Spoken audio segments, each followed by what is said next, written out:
Cinema শুধু বিনোদন নয়, কখনো কখনো এটি ইতিহাসের ভাষ্য হয়ে ওঠে। কালের প্রবাহে হারিয়ে যাওয়া ঐতিহ্যকে ফিরিয়ে আনে, সভ্যতার ফাঁকে চাপা পড়ে যাওয়া গল্পকে নতুন করে জীবন্ত করে তোলে। ঠিক তেমনই এক গল্পের নাম বলি, যেটাতে বলি দেখাচ্ছে।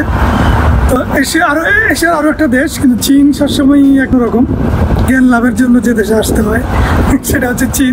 ইকবাল হোসেন চৌধুরীর প্রথম নির্মাণ, যেখানে শক্তি, ঐতিহ্য, সংগ্রাম এবং শিকড়ের প্রতি ভালোবাসার মিশ্রণে তৈরি হয়েছে এক অনন্য চলচ্চিত্র।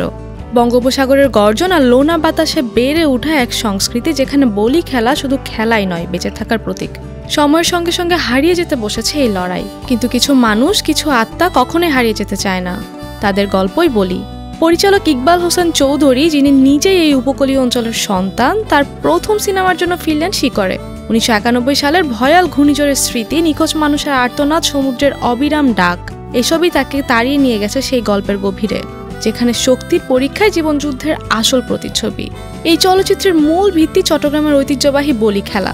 শত বছর ধরে চলে আসা এই খেলা শুধুই কুস্তি নয়, এটি প্রতিদ্বন্দ্বিতা, পৌরুষের পরিচয়, টিকে থাকার লড়াই। সময়ের সঙ্গে সঙ্গে শহুরে জীবনের আধুনিকতা গ্রাস করছে এই ঐতিহ্যকে, কিন্তু বলি সেই হারিয়ে যাওয়া খেলাকে ফিরিয়ে এনেছে সিনেমার মাধ্যমে।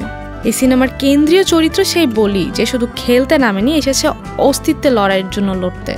নাসির উদ্দিন খান বাংলাদেশের এক শক্তিশালী অভিনেতা, যার শরীরে মিশে আছে বলির সংগ্রামের প্রতিচিত্র। তিনি শুধু চরিত্রের রূপ দেননি, চরিত্রটিকে আত্মস্থ করেছেন। 7 ফেব্রুয়ারি থেকে দেশের প্রেক্ষাগৃহে মুক্তি পাচ্ছে বলি।